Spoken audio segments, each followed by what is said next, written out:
एक गांव में एक बहुत पुरानी गुफा थी। उस गुफा के आसपास कोई भी जाने की हिम्मत नहीं करता था, क्योंकि गांव वालों का मानना था कि वह खूनी गुफा है। जो भी उस गुफा में जाता है वह फिर कभी लौट के वापस नहीं आता। फिर एक दिन की बात है। रामू जंगल में लकड़ियां काटने जाता है। वह लकड़ियां काट कर जंगल से वापस आ रहा होता है। तभी बहुत तेज बारिश शुरू हो जाती है। उसकी सारी कटी हुई लकड़ियां भीगने लगती हैं। अरे, ये क्या? जब मैं सुबह निकला था तब तो बारिश के कोई आसार नहीं दिख रहे थे। अब अचानक ये बारिश कहाँ से शुरू हो गई? अब क्या करूं? तभी उसे एक गुफा दिखाई देती है। अरे, यह तो वही खूनी गुफा है।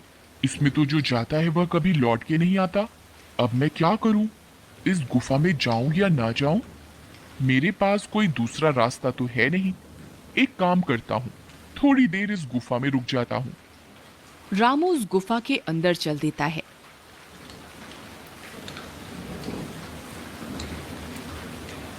अंदर जाने पर उसे डरावनी आवाजें सुनाई देती हैं। वह इधर उधर देखता है, किंतु उसे कोई भी दिखाई नहीं देता। फिर वह थोड़ा और अंदर की ओर चला जाता है और फिर कभी वापस लौट के नहीं आता। उधर गांव में रामू की पत्नी और उसका बेटा चिंटू उसका इंतजार करते रहते हैं। लेकिन पूरी रात गुजर जाती है और रामू घर वापस नहीं आता। फिर अगले दिन सुबह होने पर रामू की पत्नी और उसका बेटा गांव वालों के पास जाते हैं और उन्हें रामू के लापता होने के बारे में बताते हैं। अरे भैया, मेरे पति कल जंगल गए थे लकड़ियां काटने, परंतु वे घर वापस लौट के नहीं आए। कोई मेरी मदद करो उन्हें ढूंढने में। अरे बहन यशोदा, मैंने रामू को कल जंगल में देखा था। वह लकड़ियां काटकर घर की ओर आ रहा था। तभी तेज बारिश होने लगी और वह उस बारिश से बचने के लिए उस खूनी गुफा में चला गया। तुम तो जानती ही हो, वह खूनी गुफा है। उस गुफा के अंदर जो भी जाता है वह कभी वापस लौट के नहीं आता है। हे भगवान, अब मेरे पति का क्या होगा? शामू भैया, आप हमारी मदद कीजिए। आप कुछ गांव वालों को अपने साथ लेकर उस गुफा में जाइए। क्या पता आपको मेरे पति और बाकी गांव वाले जिंदा मिल जाएं। नहीं नहीं बहन, हम वहां मरने के लिए नहीं जाएंगे। सब बोलते हैं उस गुफा में एक चुड़ैल है, जो भी उस गुफा में जाता है वह उसे कच्चा खा जाती है। नहीं नहीं, हमें माफ करो, हम तुम्हारी कोई मदद नहीं कर सकते। फिर यशोदा और उसका बेटा हताश होकर वापस अपने घर की ओर चल देते हैं। अपनी माँ को परेशान देख चिंटू अपनी माँ को बोलता है। माँ माँ, तुम परेशान मत हो। मैं बाबा को वापस घर लेकर आऊंगा। अरे बेटा, जब पूरे गांव वाले मिलकर उस गुफा में जाने की हिम्मत नहीं जुटा पा रहे तो तुम क्या कर लोगे? कोई बात नहीं बेटा, भगवान तुम्हारे बाबा की रक्षा करेंगे। जाओ, बहुत रात हो गई है, तुम अब सो जाओ। चिंटू रात भर सो नहीं पाता और वह अपने बाबा के बारे में सोचता रहता है। फिर वह फैसला करता है कि वह अपने बाबा और बाकी गांव वालों को जरूर उस खूनी गुफा से वापस ला कर रहेगा। यही सोचकर वह आधी रात को जंगल की ओर चल देता है। जंगल का रास्ता बहुत डरावना होता है। चिंटू को बहुत डरावनी डरावनी आवाजें सुनाई देती हैं, लेकिन वह बिना घबराए उस गुफा की ओर चलता जाता है। कुछ ही देर में वह उस गुफा में पहुंच जाता है। गुफा में पहुंचकर उसे वहां कोई भी गांव वाला दिखाई नहीं देता, सिर्फ डरावनी आवाजें ही सुनाई देती हैं। फिर वह हिम्मत जुटाकर गुफा में और अंदर की ओर जाता है। तभी अचानक उसके सामने एक चुड़ैल आ जाती है।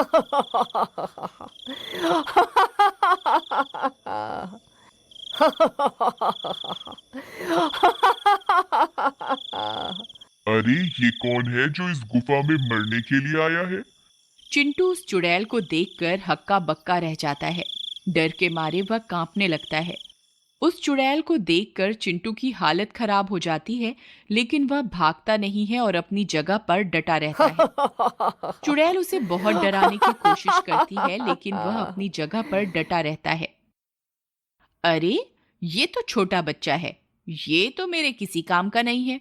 इसे यहां से कैसे भगाऊं, ये तो मेरा सारा काम चौपट करवा देगा। दूसरी तरफ चिंटू को घर में न पाकर यशोदा घबरा जाती है। हे भगवान, अब चिंटू आधी रात को कहाँ चला गया? कहीं वह अपने बाबा को छुड़ाने उस खूनी गुफा की ओर तो नहीं चला गया। हे भगवान, अब मैं क्या करूं? फिर वह भागती हुई शामू के घर जाती है और उससे मदद मांगती है। भैया, चिंटू घर से लापता है। वह अवश्य ही अपने बाबा को बचाने के लिए उस खूनी गुफा की ओर गया होगा। कृपा करके मेरी मदद कीजिए। फिर शामू भागकर बाकी के गांव वालों के पास मदद मांगने जाता है। अरे भाई कालिया, चिंटू भी उस खूनी गुफा की ओर चला गया है। अब हम सबको मिलकर उसकी मदद करनी चाहिए। अगर एक बच्चा अकेला आधी रात को उस जंगल में खूनी गुफा में जाने की हिम्मत दिखा सकता है, तो हमें अपने आप पर शर्म करनी चाहिए। तुम सही कह रहे हो शामू। चिंटू की हिम्मत को देखकर मुझ में भी हिम्मत आ गई।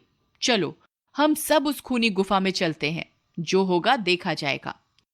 यही सोचकर कुछ गांव वाले मिलकर उस खूनी गुफा की ओर जाते हैं। दूसरी तरफ वह चुड़ैल चिंटू को वहां से डरा कर भगाने की कोशिश करती रहती है, परंतु चिंटू अपनी जगह से नहीं हिलता। अरे मूर्ख बालक, क्या तुझे मुझसे डर नहीं लगता? मैं तुझे कच्चा ही खा जाऊंगी। मैं तुझे आखिरी बार बोल रही हूं, यहां से चला जा, नहीं तो अच्छा नहीं होगा।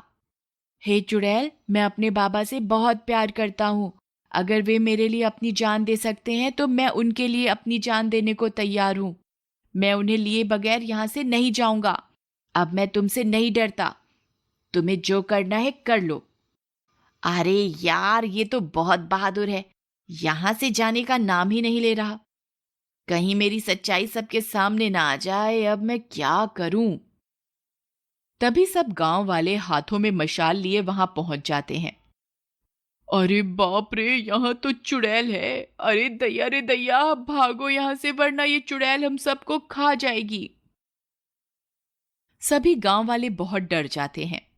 अरे मूर्खों, डरो नहीं। देखो, चिंटू उस चुड़ैल के पास ही खड़ा है। अगर ये चुड़ैल को खाना होता तो अब तक ये चिंटू को खा चुकी होती। जरूर दाल में कुछ काला है। तभी सब गांव वाले चिंटू के पास जाकर उसके साथ खड़े हो जाते हैं। लगता है आज तुम सबकी मौत तुम्हें यहाँ खींच कर ले आई है। हे चुड़ैल, चिंटू की हिम्मत देखकर हम सब में भी तुम्हारा सामना करने की हिम्मत आ गई है। अब हम तुमसे नहीं डरते। तभी सब गांव वाले हाथों में मशाल लिए चुड़ैल की तरफ बढ़ते हैं। अरे ये क्या, ये सब तो मेरी तरफ ही आ रहे हैं। अब तो मुझे यहां से भागना ही पड़ेगा। अरे देखो देखो, ये चुड़ैल तो दुम दबाकर भाग रही है। लगता है ये कोई चुड़ैल नहीं है, जरूर दाल में कुछ काला है। चलो इसका पीछा करते हैं। सब गांव वाले चुड़ैल का पीछा करते हैं। तभी चुड़ैल का पीछा करते करते गांव वाले ऐसी जगह पहुंच जाते हैं जहां उन्हें बाकी के सारे गांव वाले मिल जाते हैं। वे सारे खुदाई का काम कर रहे होते हैं। वे लोग उन गांव वालों को अपनी ओर आता देख खुश हो जाते हैं और अपनी आप बीती बताते हैं। कालिया, अरे भाई घनश्याम, तुम सब लोग यहाँ खुदाई का काम क्यों कर रहे हो? और तुम सब लोग वापस गांव क्यों नहीं आए पिछले 2 महीनों से? अरे क्या बताएं भाई कालिया, ये औरत ने चुड़ैल बनकर हमें जबरदस्ती यहाँ कैद करके रखा हुआ था और खजाने के लालच में हमसे दिन रात यहाँ खुदाई करवाती रहती थी। जब भी कोई गांव वाला हमारी तलाश में इस गुफा की ओर आता तो यह उसे डरावनी आवाजें निकालकर यहाँ से भगा देती थी और उसे अंदर नहीं आने देती थी। और जो कोई भी अंदर आ जाता था तो उसे भी कैद करके यहाँ खुदाई के काम में लगा देती थी। तब सब गांव वाले मिलकर उस चुड़ैल को पकड़ लेते हैं। मुझे माफ कर दो, मैं खजाने के लालच में तुम सबको डराती थी। मैं कोई चुड़ैल नहीं हूं। मुझे मेरी गलती का एहसास है। तुम मुझे जो भी सजा दोगे मुझे मंजूर है। कोई बात नहीं, तुम्हें तुम्हारी गलती का एहसास हो गया, यही बहुत है। मॉरल, हमें कभी भी डरना नहीं चाहिए और किसी भी भूत चुड़ैल में विश्वास नहीं करना चाहिए। ये कहानी कहीं ना कहीं अगर आपके दिल को छुए तो प्लीज लाइक जरूर कीजिएगा। Humanity should be our race, love should be our religion. Thanks for watching.